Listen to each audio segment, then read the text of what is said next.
Well, for those of you who are here already, thank you so much for coming. I'm really excited about this event today. We're going to wait 1 or 2 more minutes just to let some other latecomers arrive, and then we're going to go straight in and present this event with our most esteemed guest, Steve, who I'll be introducing in just a moment. If anybody does want to come up front and sit on these front row chairs, don't be shy. Nice who have we and got intimate. here? All right. Who have we got? Hi, Kat. Welcome, Kat.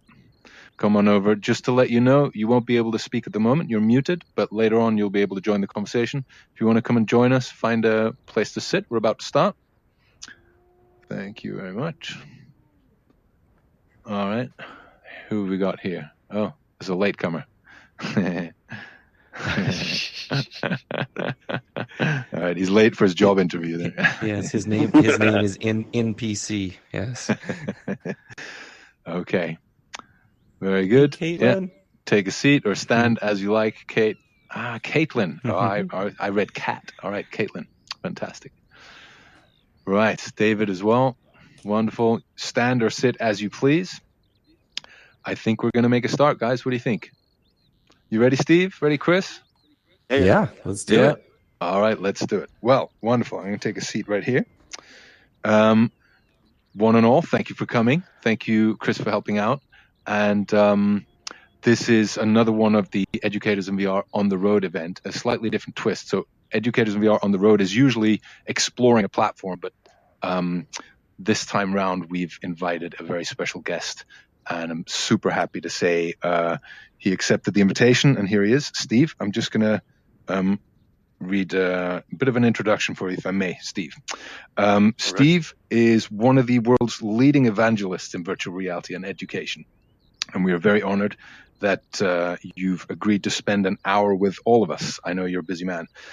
He's the two-time winner of the Jess Award for the Best Use of ICT, winner of the 2018 BET MEA Innovation Award, and named as the 2018 Education Trendsetter by EdTech Digest. With more than 18 years in education, Steve was until recently the head of digital learning and innovation across the Jess Dubai School Group, and we're excited to hear what he's got planned next. In 2017, he became the first educator to host professional development sessions inside virtual reality. And in 2018, he co-hosted the world's first global lesson inside VR alongside Pixar co-founder Loren Carpenter. Steve is also an Apple Distinguished Educator and Microsoft Master Trainer. Well, we could go on and on and on, but I think you get the point. Steve here is the real deal. I hope I got all the details right there for you. Steve, thank you so much for doing this with us. I'm really looking forward to chatting with you about many things today. But first of all, how have you been, man? I'm good, man. You realise you're not sitting down, yeah? There you go. It's really weird being inside Engage and not being the host. This is literally the first time I think I've ever been inside Engage. I was going to ask you about that. So right. I'm going to try not to step on your toes, my friend. Pressure's off. No, you give me pointers all day long as you like. Go. How have you been? Everything's good. I've been well, man. It's been an unusual few months. Hence the somewhat I wouldn't say radio silence, but for me and the amount of content I'm usually sharing, and I'm fairly prolific. I think absolutely. I think the relative silence from me has been different for a lot of people. I think that people have been wondering what I've been up to and where I've been, and it's been an unusual time for me, but very good, and it's like a whole. I'm about to sort of relaunch and get everything up and running again. Yeah, well, I have a feeling there has been a bit of almost radio silence, but I can't imagine you haven't been up to something, and we're going to be covering some of that today. But yeah, do you want to say a couple of words about why that happened 3 months ago? Did anything particular happen, or you just needed a break, or? No, I mean, to be honest with you, there was various personal things that happened in my life. Okay. One of which, obviously, that you're very well aware of is it was the passing of our dear friend Chris Yeah, Long. we'll be coming to that. Yeah, absolutely. And this, beyond a brief test with you earlier on and a brief test with Mike a couple of days ago, this is the first time I've been back inside Engage since hosting the memorial event. Which wow. So what's that like? It's bizarre, man. I mean, I remember talking to Bobby Carlton from BR Scout about it, because he wrote that wonderful article about it, and he said to me, I think this is the first memorial event that's ever been held inside virtual reality, and I said it may well be, but I'd give absolutely anything in the world to not have to do it. Yeah. To not have to claim that title. And yeah, absolutely. To then go back into the recordings, to be able to screencast them out, to share to people, because obviously people who hadn't been able to make it were eager to see the recordings, was very, very difficult as well. Right. But you can, if you weren't there for Chris's memorial event, you can go on my site on virtualityteach.com, and you can access a screencasted recording. We didn't share the wishes of Chris's family. We didn't share the actual spatial recordings like we have done for some of the previous events. Yeah, absolutely. But the full recording is there, and I mean it was a remarkable event. It was. Can I just give a bit of context for the people? Maybe not everybody was there. So back in May, we lost a very, very good friend, Chris Long, who was working with Engage at the time, and closely with Chris and Mike here. And Chris Long was really one of the guys who glued it all together with you, Steve. A lot of the events he was there. He was in the UK, so I got to meet him as well in person. And from one night to the other, he passed away. And yeah, immediately the community responded, and Steve was able to put together an event in VR. A lot of people were a bit nervous about how it would go, but I think it's safe to say, Steve, it was fitting, it was right, it was beautiful, it was moving. Would you say? I mean, and thanks to Jay from Mixed Up Reality to have him facilitate Chris's family being able to take turns putting on a headset, and even Chris's children. I know that meant a great deal to them, and it was an honour to be able to do that for our friend. And very moving. And it was difficult off the back of that. I was dealing with some health issues of my own at the time, and obviously I was coming towards the end of my time at Jess after 11 years at the school, and it was a life-changing time for me, and it wasn't all positive because of events like that. So I used it, and this is partly why I've been so quiet over the last few months. You know, it was a chance for me to take stock of my own life and to reassess what was going on with my own life. And as I said, obviously at the same time, I was about to embark on this new venture. Yeah. Which is where I'm at.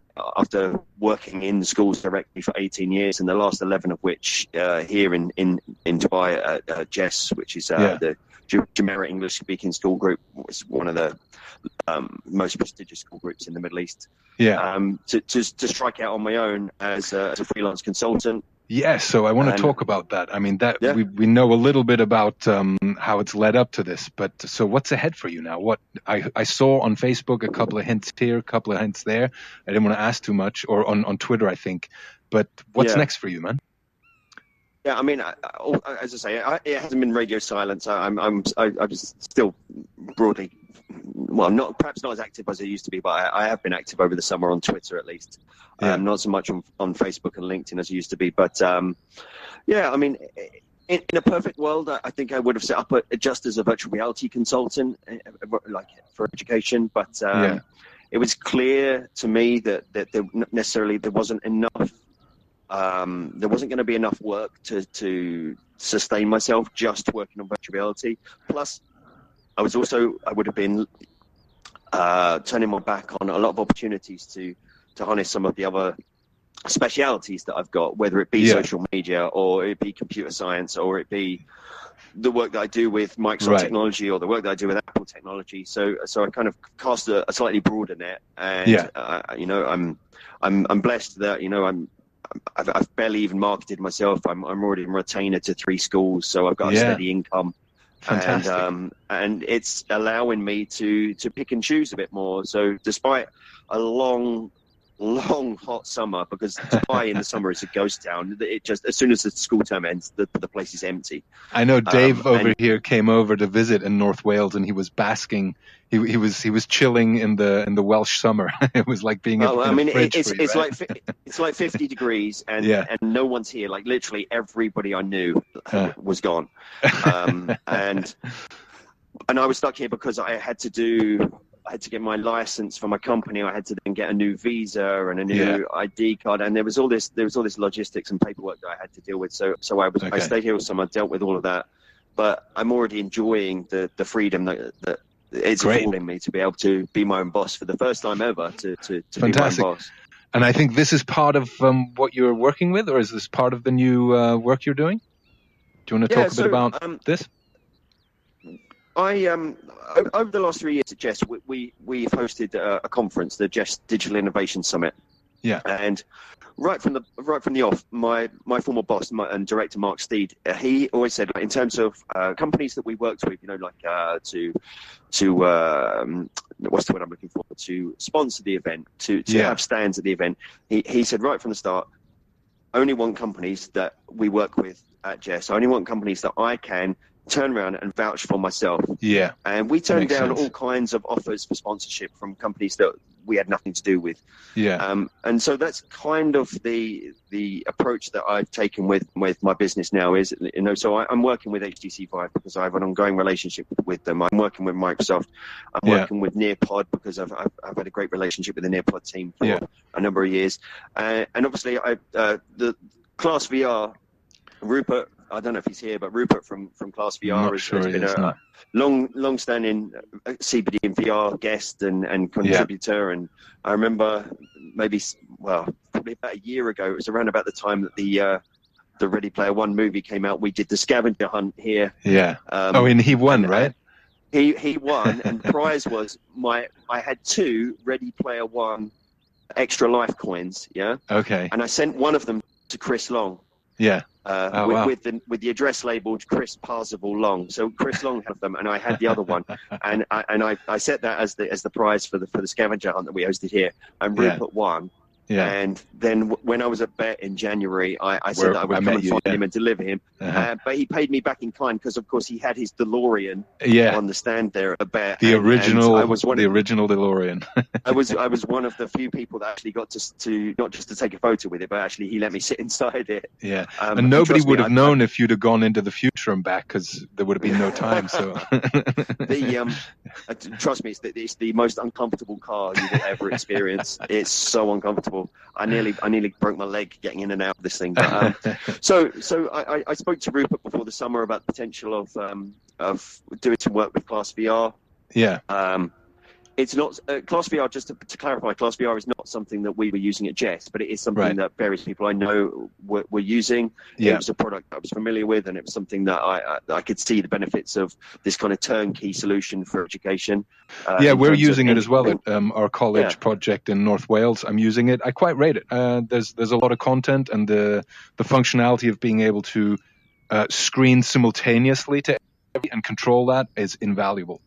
I think it's something that I've spoken to some of the guys at Vive about over the last year or so. I mean, at Jess, we were one of the first schools in the world to integrate iPads in the classroom back in 2011. Okay, so the original iPad 2s. And, this was myself and my friend Luke Reese, who I set up the iPad Educators website with, and we become ADEs together. And my other friend, Asa Firth, who went on to be the head teacher of that school. And I mean, that was our passion that drove that. But I mean, it was so difficult back then compared to the way that you integrate iPads in the classroom now. Yeah. With your MDMs, all the solutions are there, right? Device enrollment and your Apple Classroom. Back then, we wanted an app. You had to get all the iPads in a pile and go around manually installing it onto every iPad. It's kind of like Oculus Quests now. It's kind of like that now. Yeah. And this kind of thing is kind of what I think is still missing with a lot of the VR hardware and the VR solutions for schools. Schools now, they're used to this. They're used to the Apple Classroom functionality of being able to lock all the screens or mute all the screens or see what everybody's doing. And you know what Class VR are offering through their platform for their portal is one of the only solutions where I've seen that in action. I know absolutely. Vive have got a little something in the works, although I'm not sure I'm supposed to talk about it. And there's Springboard VR over in LA. There's also some got third-party providers. Third-party providers like VR Sync or Sync VR, where you can sign up with them for a monthly fee per seat, and it lets you maneuver. Yeah, go on. But what schools want, and I mean, I said this to the Springboard guys. What schools want is that all-in-one turnkey type solution. That you know, it's already complicated enough when they've got the hardware, which is very, very different to any hardware that they've used in the past. And then suddenly you've got to deal with Steam or Viveport or this or Oculus, or you know, there's all this software coming from all these applications. You don't want people feeling like they have to become a hacker to deal with it. Exactly. Schools want it to be easy, especially if you're not talking about more tech-savvy teachers like ourselves. You know, if the everyday biology teacher, if the everyday year 3 class teacher can't access the hardware, can't access the software, it's not going to get hardware, it's not going to get used. Absolutely. And that's why it's quite interesting. As I mentioned, you know, I'm working with 3 schools already.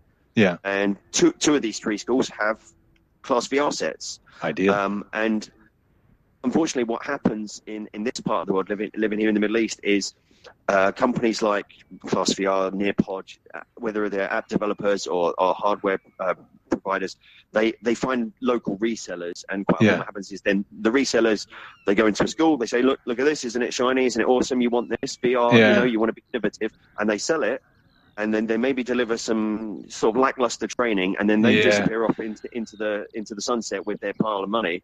And that upsets me. That upsets me because I feel that VR deserves better, and it's such a vulnerable situation, and you have the I feel responsibility when I'm introducing somebody to VR, especially consulting and taking money for it, to make you know, it's easy to sell something, but to provide it in a package where you know there's going to be return on investment and they're going to get the value out of it that deserves. It upsets me when I hear, oh, we bought some gear but we don't know what to do with it. Yeah, and I think it's been more so in this part of the world when none of these companies are based over here. Right. They don't have support. Yeah. So, I mean, this is similar to, again, I'm going to keep drawing that parallel with the relationship I've got with Nearpod. In some cases, in both cases, I've openly said to them, look, I'm no salesman. I'm not here to sell your product. If I happen to be working with a school, and you know, that they're after integrating VR, I can present this as an option. But it's not about that. But what it is about is helping them support the customers that they've already got. You know, support the schools that have already got this hardware and perhaps have then been left out to dry a little bit.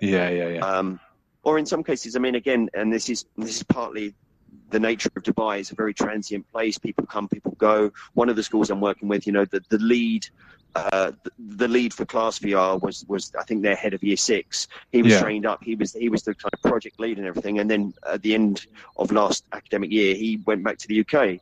Right. So that, you know, the head was cut off at the snake, and then they were left with a lot of projects are like that at the moment. You have one individual person. It's frustrating, and it doesn't help Class VR, but it also doesn't help us in general, the people that are trying to drive VR forwards as a medium for education.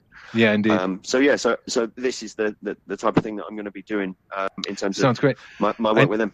I know you have some other projects. Chris, can we go to the next slide? I know you have something to do with art. Is that right? Is the next slide, Chris? I think the art one. Yeah, I think so. Oh no, this is Fahad. Okay. Well, this is first of all, this is your logo, right? This is my logo. Yeah. Yeah. Congratulations on that. Logo. Yeah, Digital Inception Consulting. Yeah, nice. Okay, so little story, Digital Inception. Yeah. Okay, I'll tell you the story behind that name. Please. Because I threw around a few different ideas for a name. It links back to Nearpod, actually. So Nearpod is one of the only apps that I've used in classrooms consistently since we first launched iPads. Okay. And my friend Luke, who I mentioned earlier, that I got the iPad Educators website with back in the day. Okay. I mean, Luke's been a guest on my show as well. Luke and I used Nearpod back into kind of 2013, 2014. We used to use Nearpod to present remotely. So we would have two iPads running, one with FaceTime running so that the audience could see us, which would be then like projected to a big screen inside the venue, and then we would run the actual slides using Nearpod so that we could remotely control their devices. Very nice. And the first time we did this, does it run on Android devices as well? Just sorry, quick question. Is it Nearpod on Apple? Okay, cool. No, it runs on anything. Yeah. Excellent. Yeah. I taught a lesson with a group of Year 7 students the other day. I run it from my phone. Yeah. So the first time we did this was coordinated through a friend of ours called Saba Kidwai. She is now an Apple executive in Cupertino. Oh, and at the time she was working for the University of Southern California, and she booked Luke and I to be kind of remote keynote presenters. Yeah. And we delivered this presentation, and the presentation was called Digital Inception. The movie Inception had just come out. Yeah, okay. I'm assuming you've seen the movie Inception. I've seen it many times, yeah. Okay, so we're both huge fans of the movie Inception, and the pitch of the presentation was that, that when you're talking about ed tech, it can't just be that you turn up and you show lots of shiny toys. That if you deliver the training well enough, that the people walk away feeling like they come up with the idea themselves. Right. Nice idea. And as a bit of a gimmick, I actually had the special edition DVD box set of Inception, or Blu-ray box set of Inception, which came with a little dreidel. So at the end of the presentation, I reached down and spun the dreidel on the table. Oh, that was the trigger, wasn't it, or the anchor? And then just before it stopped spinning, you cut the feed. Nice detail. Which is a bit cheesy, but it was also very cool. Good fun. Almost back in 2017 when I launched the Virtuality website, I was considering at the time writing a book. Yeah. But for me, it was too much of a long-winded process. I needed that kind of instant gratification, which led to me setting up the website. But for a while, Digital Inception was going to be the name of the book. Okay. Because I just always liked that concept. I must say that when I announced the name of the company, somebody said something on Twitter, and it never even crossed my mind. But somebody said it sounds like some sort of robot artificial insemination program. Digital Inception, which was never my intent, and it's not something robotic insemination. Yeah, I love it. But so that's where the name came from, anyway. Okay, but there is an art project you're working on as well, isn't there? I think we got a slide for that, Chris. It's no secret that I'm a huge fan of using virtual reality for art. I'm by no means an artist, but I worked with a wonderful friend of mine, Sidra Iqbal, over the last couple of years, and she really has became my protege at Jess, to the point where when I was leaving, the director kind of named her as kind of the person that was carrying the torch forward.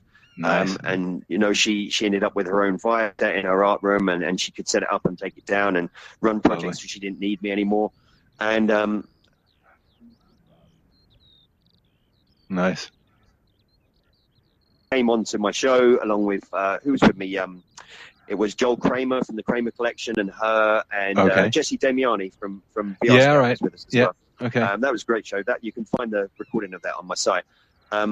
So when I was leaving Jess, beyond working with schools, when I was kind of spitballing ideas for what I might do, one of the ideas I came up with was to try and find a local art studio to partner with to try and run VR art workshops. And there was one art studio that I absolutely love here. It's called the Jam Jar. It's been around for a long, long time. My kids have been there a bunch of times. Yeah, that's a photo from inside it. Yeah.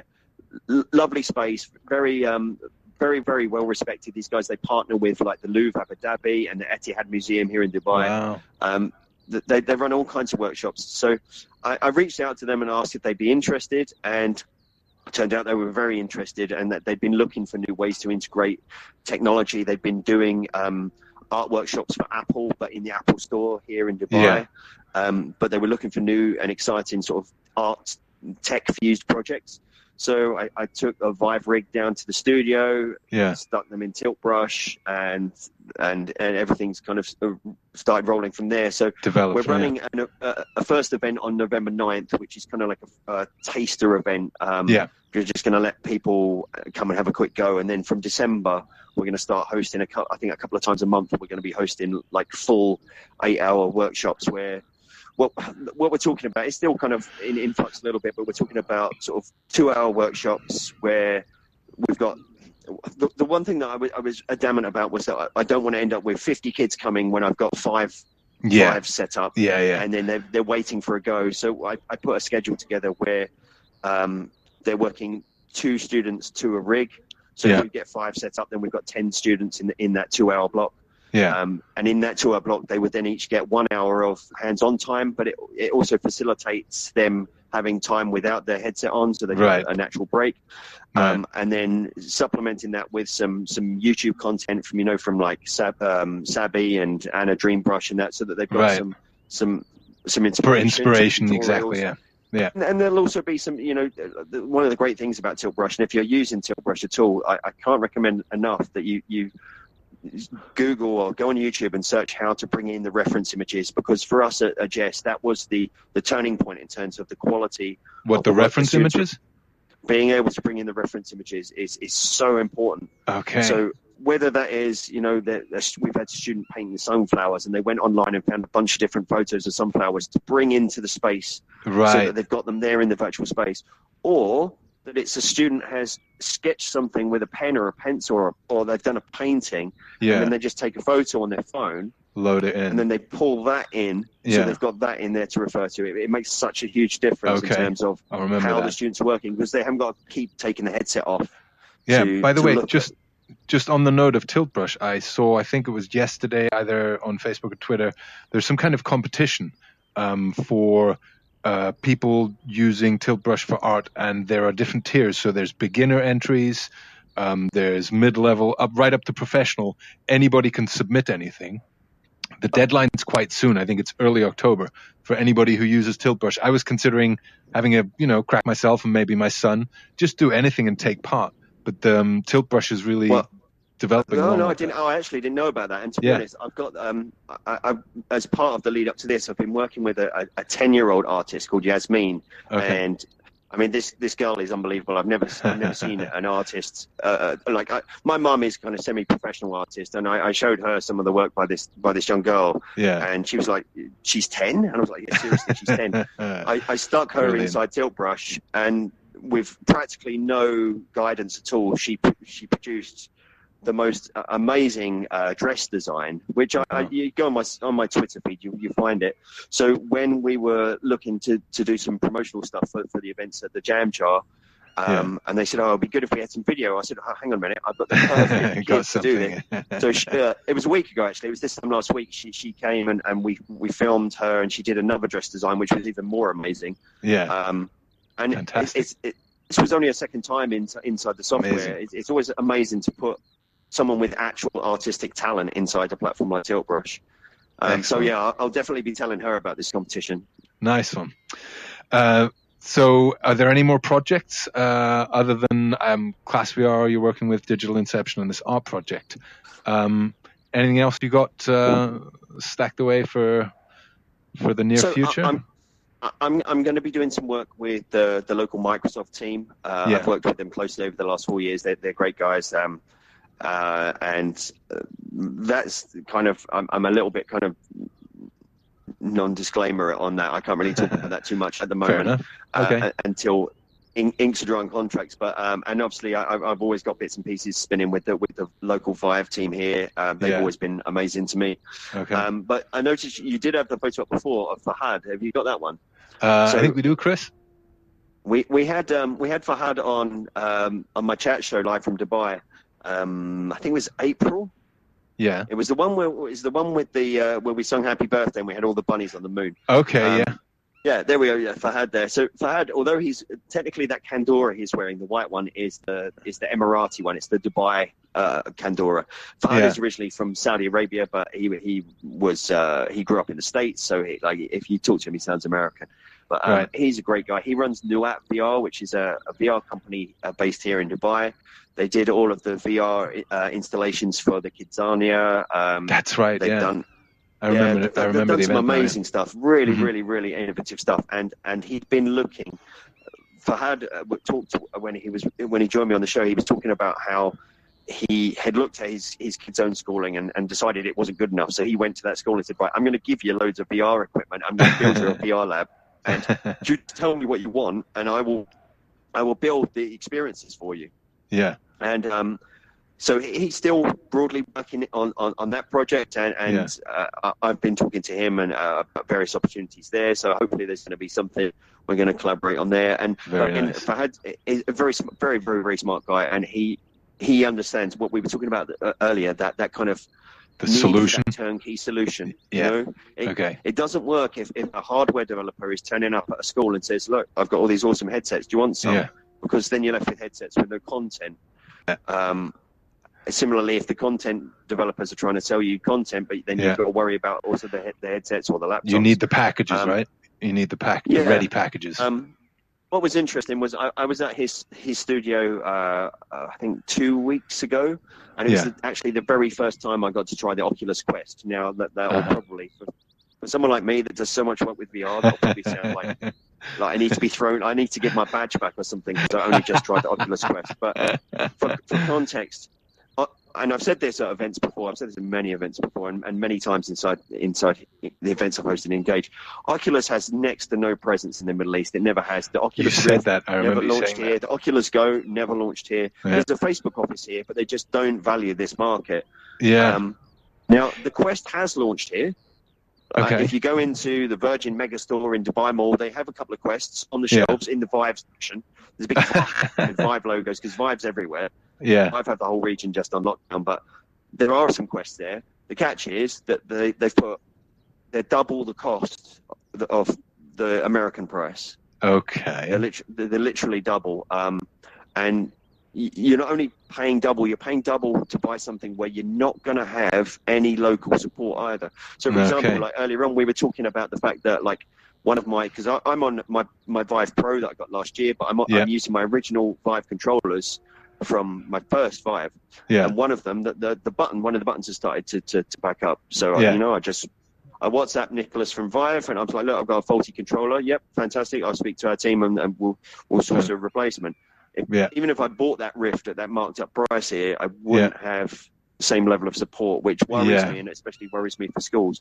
But of course, Fahad's importing them from the States because his company have offices all over the world. So he represents them in some way. Then, he's bringing them in batches, and because he tried it, and to him this was a brilliant option. You know, in terms of that all-in-one ease of access solution for schools. It's just I know I echo the feelings of a lot of people if I say that it seems a shame that Oculus just don't seem to be interested in the education sector at all. I mean, they have an Oculus education I think group, Facebook page, Twitter account, and everything. And I've seen a couple of people. The Oculus Education Facebook page is run by Michael Fricano.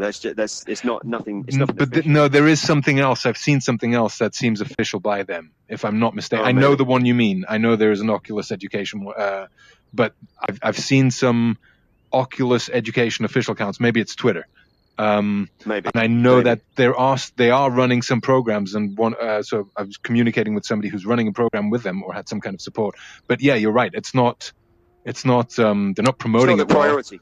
Exactly. It's not the priority. You know, it ultimately it's Facebook, isn't it? Their priority is going to be. And yet, this Project Horizon, isn't it? It's going to be social. They're desperately trying. And yet, I mean, outside of where you are, the Middle East or Dubai, in Europe right now, where I'm operating, I'm consulting with various schools and universities and colleges, and Oculus Quest is a sound recommendation. Even though Oculus isn't openly supporting education, there's a bit of content here, a bit of content there, and yet still the Quest, is a really sound option at the moment. It's not the only one, but it's definitely viable. No. Yeah. Okay. Now, if I'm not mistaken, hi Elaine. Who's Elaine? Elaine Long? Is this Elaine Long? Oh no, that would be Elena Long. Sorry. Okay. All right. Feel free to stand if you like. You can also sit if you like, Elaine. It's all right. I think we've got something. It might be the next slide. If that's slide 7, this is something I'm quite excited about. Is it? What is it? Well, my logo. The last one. The last one. Oh, okay. Yeah, because I'd like a bit of backstory to this. Back in December last year, I had just bought my Rift. and I was able to access your Engage event before Christmas. And I think there was an issue with it, and people kind of sided off to another event with Chris Long, and I met Chris Long there. But I sat for an hour in my Rift in one of your CPD events, and I came out and I sat for about another half an hour afterwards, because it was the first really immersive meeting like this I'd had, and that was a turning point for me. And that was your CPD event. And I think, if I'm not mistaken, they're coming back. Are they coming back? We're coming back, man. We were always coming back. To be fair, it was. I had so much going on, and Great you know, as I mentioned earlier, after Chris's memorial, it was kind of hard for me to even pick headset up, let alone come back inside Engage for a while. It was always going to come back. I'm kind of annoyed that I missed my second anniversary event. You know, we did that big at the end of the first year. We did that massive 6-hour event with Alvin Graylin and Bob Fine and Charlie Fink, and it was awesome. And I was in the midst of early stage planning for an even bigger event for my second anniversary in July, and that fell through because of obviously the sad events with Chris. And so then things were left over the summer. I've moved house as well, so there was other stuff going on there. But it was always going to come back, and then we booked this, and so I thought, right, well, let's use this as the medium to announce the return of my own events. This is kind of the start of season 3, if you want to call it a season. It's the 3rd year, and now I've been running these. And the email's just gone out, right? Because so the email goes out to just the way I've always done it. The email goes out to the previous attendees and to anyone that's subscribed to virtualityteach.com. Now, the problem is this is the first time. This is what I was dealing with just before I jumped in with you. Yeah. This is the first time I'm sending these emails from my new Outlook account. Rather than my old Jess email account, and I've had a lot more bounce backs. So I'm in the midst of setting up a MailChimp mail out as well, just to try and, because I think there's a whole bunch of people that didn't get this email. But I will be, I always give kind of previous attendees and subscribers about 48 hours head start. And then if there are spaces left, which to be honest, that mailing list is about 1,000 people strong now. So I don't often have, because obviously we have a limit to the number of people we can bring inside a room. Sure. And we really have pushed that limit inside Engage in the past. So do you ever think of streaming it? Is it possible to stream it to like YouTube? People could watch it from YouTube or something like that? We've considered streaming it. Obviously, it's extra pressure on my bandwidth. Production. And again, if I was streaming it, then it would be streamed from my point of view. So suddenly you need somebody else streaming it somewhere else, and it becomes more complicated. Normally, what I do is like we're doing now, we do a spatial recording, and then afterwards I share the spatial recordings, and then I screencast the recording out for YouTube. So if you've not been to any of my events, the one that I recommend more than anything, because it is absolutely life-changing, is about 6 months ago now, I had the absolute honor of interviewing Tom Furness, the grandfather of VR. That was about an hour and a half. And if you go onto my site, you can find not only the recording of it, but you can find the Engage files. So you can actually jump back into it. You can sit on the couch next to Tom if you want to. Furness, or you can sit in the audience. Can I just add a little bit to that? That's amazing. I was at that event, and I'd never heard of Tom Furness, other than I think on your I'd read about it on the release for the event. Went to the event, and he was talking about the Virtual World Society, right? And I hadn't heard of that. And within 5 minutes of the event being over, I'd signed up as a member. And I just wanted to join Virtual World Society. He was telling them about what we're doing for educators in VR, and ended up being contacted by Ava, who works with Tom. And long story short, essentially, we're working to collaborate with the Virtual World Society and educators in VR, what we're doing. There'll be more details about that coming out, but thanks for the introduction to Tom. I met him actually at AWE in San Francisco. Yeah, I know you met him. It was amazing, absolutely amazing trip. Lovely guy. So there'll be news about that as well. Fantastic. Excellent. So we're coming back on October 17th, and I apologise, Daniel, because I've since found out that I think I'm clashing with one of your events, but I think you're after mine. I think we do have an event, and yes, we are. We are always after you because of the time zone. So no worries, and feel free to give us a shout out. Yeah, of course I will. Yeah, of course I'll be sending everyone across to you. So I'm coming back. Obviously, we CPD and VR. I've done presentations. We've had guest presenters. I've done panel discussion. But one thing that we did after that first year anniversary event with the big 6 hour thing, Yeah. Chris Long and I were hanging out in Engage afterwards. I was like, we need something new, we need something different, we need something fresh. And between us, we came up with the chat show idea to do this live from Dubai chat show. And they're always fun, and you know, they're loose, and we always have some fun at the end. So I reached out to these three. You can see up here. But, Dr. Angelina Dayton. VR lady, Dr. Angelina Dayton. She's been making some real noise on social over the last few months with work she's doing in the Cherokee Nation. Steve Grubbs is the CEO, founder of Victory XR, formerly Victory VR, the guys that made the awesome frog dissection app, amongst others. Right. And Suzanne is, she wanted to be here tonight actually, but she couldn't. Suzanne is of the three the only one I've met in person. She's based up in Scotland. I've met her on Ultimate. Almost in doing all of the CBD with VR events in the audience, and it's always nice to people with dementia. It's just been groundbreaking. So it's a real pleasure to be able to invite her up to have a chat as well. And and then I'll be back to hosting monthly events. Monthly events. I can't match the schedule that you've got going, man. But, I'll be doing. We've got a team though. We've got several people doing events. Exactly. So. So, no, this is everything CPD and VR is. I mean, it's all right? Coming from me, but I mean, there really has always been the four of us. It's been myself and Mr. Madsen over here, and Mike, who was here. Mike Armstrong. Still is. Mike Armstrong. Oh, there you go. Yeah. And then obviously. We are down because we know we have Mr. Long with us. Man down, we still have a group chat. Four of us have a group chat that goes back probably the better part of 2 years. Yeah, and Chris is still on it. On the day that Chris died, the one thing that we all said straight off was this group chat does not get closed ever. So it always, like, whenever I go to it, it always says like Mike Armstrong +2, and for us, for me personally, it's just nice to think that getting goosebumps. He's still there, man. You know, he's. I mean, and it's crazy because, just to reference something else that I just mentioned, like the I did a demo. I can't remember who it was for. I did a brief Engage demo not long after Chris had died, and I loaded up the Tom Furness recording. Yeah. And I was sitting. It was weird because I was sitting on the couch next to Tom Furness, watching myself over there interview him.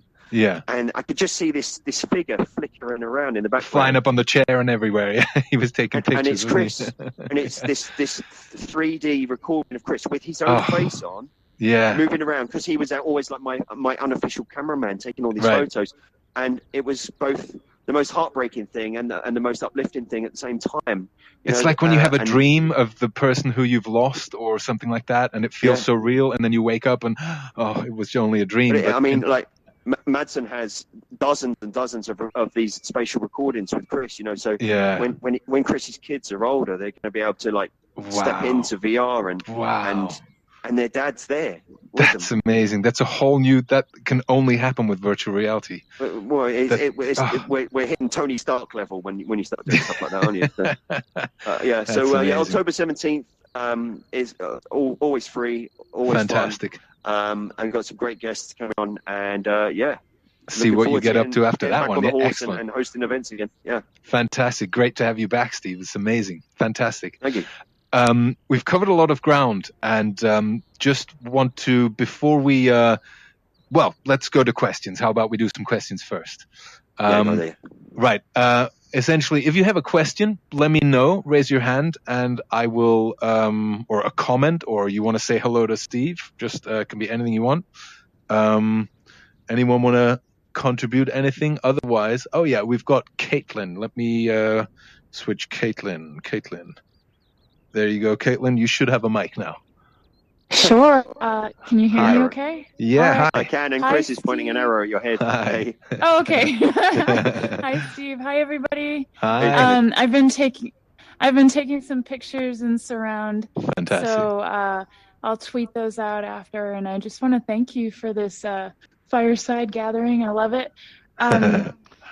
Yeah, and I'm going to have to jet in a few minutes, actually, because I have family visiting this weekend. But I wanted to just I guess ask you about the tenor, what you find, Steve, and maybe Daniel too. I know we've all taught internationally at different schools worldwide. Um, and I guess, you alluded to it, Steve, talking about kind of being on the fringe sometimes with the way that things roll out. I was wondering, thinking about global, sort of like the way international schools and maybe some of the schools in the States are supporting VR rolling out and some of the programs in China. If you've seen anything happening, I don't know, sort of like these small pockets of schools moving together, if there are any consortiums of schools that might form a conglomerate together to support some of these VR initiatives. And then I guess the second part of this would be, learning is lifelong. So what do you see in terms of stewardship for adults that might also be in that international sphere, if there's anything happening that you've heard of, maybe with clubs or organizations that might steward that to have it grow even bigger? I'll let you go first, Steve, but I've definitely got some pointers for that as well. After you. Yeah, I think it varies obviously from country to country. In the States, you're somewhat bound by your district system. Yeah. And to a degree, you get that here. The largest school group in Dubai is the GEM school group, which, as I was corrected during a panel discussion on stage the other day by the head of innovation from GEMS, is the biggest school group in the world, apparently, not just the Middle East. Wow. Okay. Wow. And for them, I think that there is a degree of it's got to come from the top down. Whereas what I found useful when I was working at Jess was, although we're a British curriculum school, we had the freedom to innovate. We could break away from the British curriculum when we needed to. In terms of groups coming together, yeah, I mean, you mentioned China, obviously.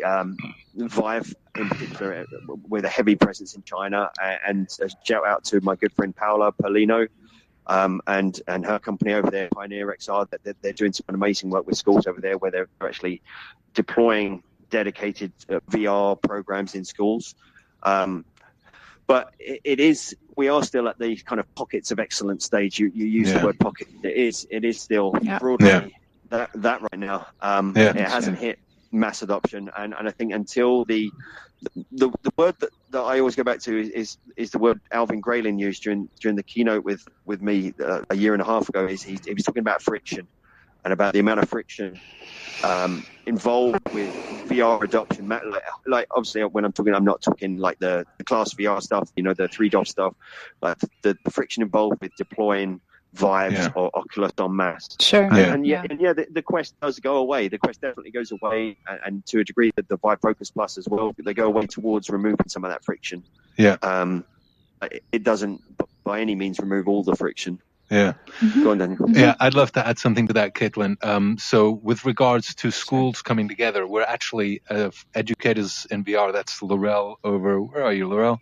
You were there a minute ago. Laurel and I, we're actively working on a project with. I don't want to give too much away, but we are currently actively trialing a project which will, if it's successful, and we have strong hopes that it will be, is going to form the foundation of a global network of schools. So we want to trial remote collaboration on platforms like Allspace and Engage here and others, and get to the point where we have 10, 15, 20 schools who are networking, can do remote collaboration exchanges and stuff like that, and then work towards scaling that. So that's actually a program that we have in the works, and we'll be making some announcements.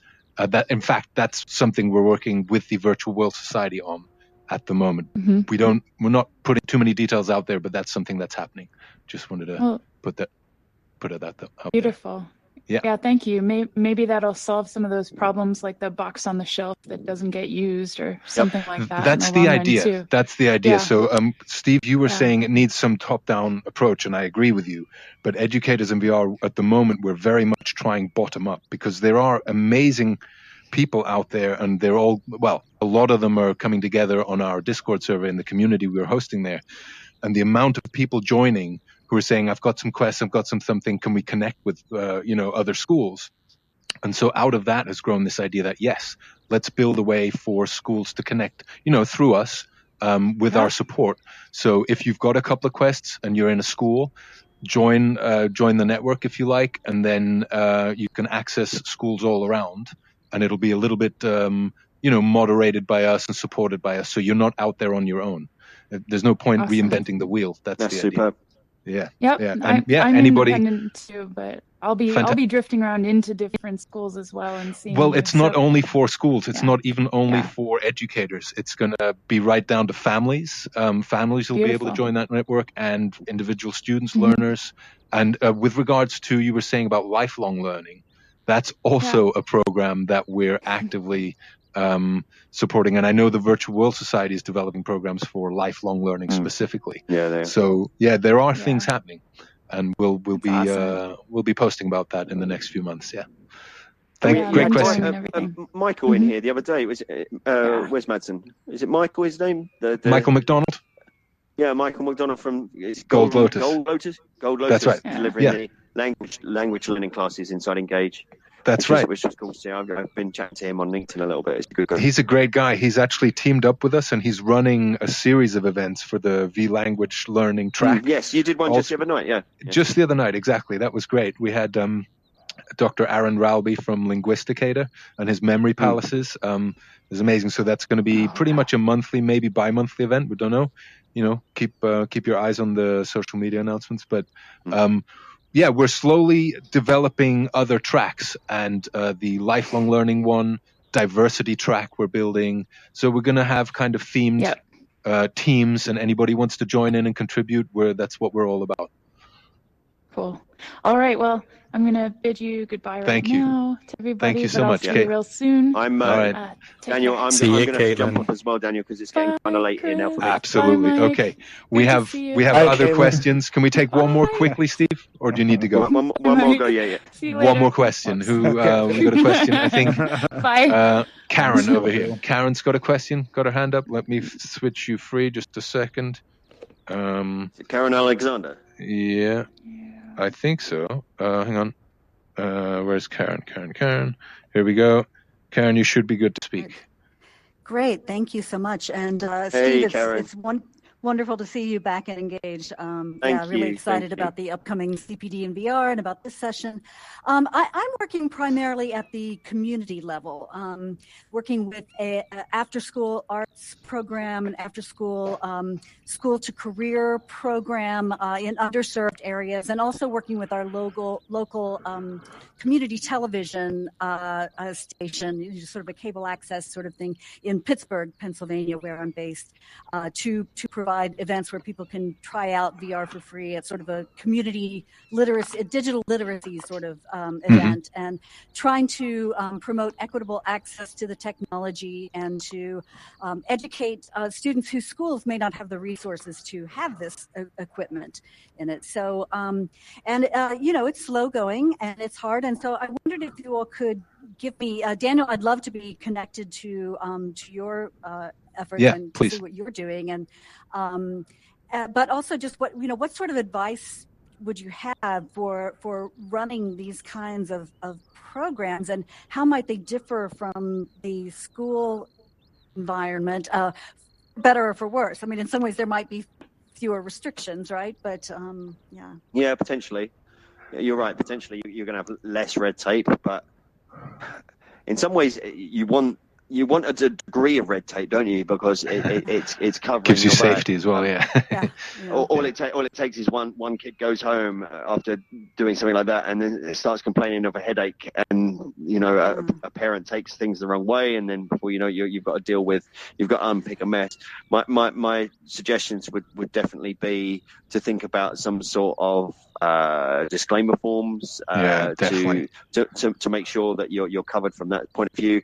To make sure, like I was referencing with the art workshops I'm going to host, to make sure that you've looked at the timetabling and the scheduling, so that that regular breaks are booked in, because you stick students inside a platform like this or a platform like Tilt Brush, and time just vanishes. I've been sat in here for an hour now, and it totally doesn't feel like an hour. Yeah. It feels like 15 minutes. Time is slippy inside VR, isn't it? Things just disappear. You get into the flow, and then all of a sudden you're an hour later in your life. So I would definitely recommend making sure that you're covered from that point of view. Make sure that the students' health is considered, and that you can answer those questions. You think about those questions before they get asked, so that when and if they get asked, you're covered. Yeah, not to interrupt, but we just published an article on permission slips and waivers.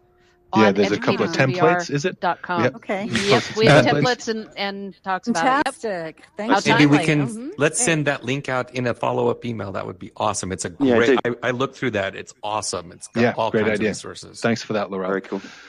Right, guys, great question. Yeah, Steve, you're gonna have to go. Thank you so much for doing it, man. You're most welcome, friend. Great to have you back, and I'm so pleased that we were able to do it with you. I've been meaning to work with you for a while. Yeah, lovely. Come on in. Hey. Wonderful. Fantastic. Thank you so much, Steve.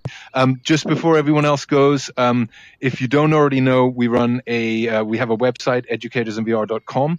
We also run a Discord community where we have hundreds of members like yourself who share resources and have discussions. Chris is an active member there. Laurel's always posting fantastic resources. I know David's on it. I think Tina, yes. A bunch of you are on it already. Join us there, find us there. We've got more events coming up this month. Well, not this month. I think it's the last one this month. Next month, we've got exciting new teams starting as well. Find us there. Thank you very much, everybody, for coming. Chris, thanks for your support. Laurel for the support. Mike Armstrong, thanks. Engage. Wonderful. Thank you, Daniel. Fantastic. We were going to do a bit of a fun thing at the end, but I think we've been here long enough now. Another time. Next time. All right, guys. Next time, guys. Can we have dancing in the rain again? Just quickly. Dancing in the rain. Great stuff, guys. And see you around. How about this little announcement from Oculus? Be excited about. Oh yeah, go on.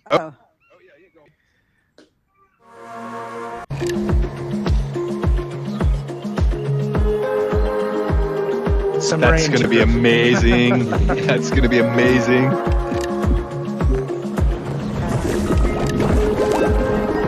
Wow.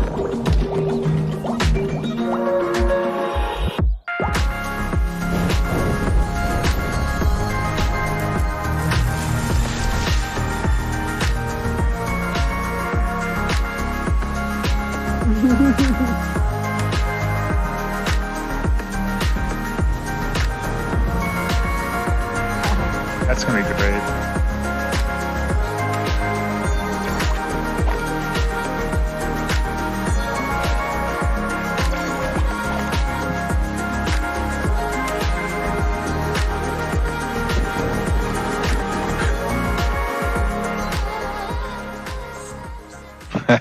So cool. It's going to be cool, guys. Yeah. And the Horizon platform, can't wait for that as well.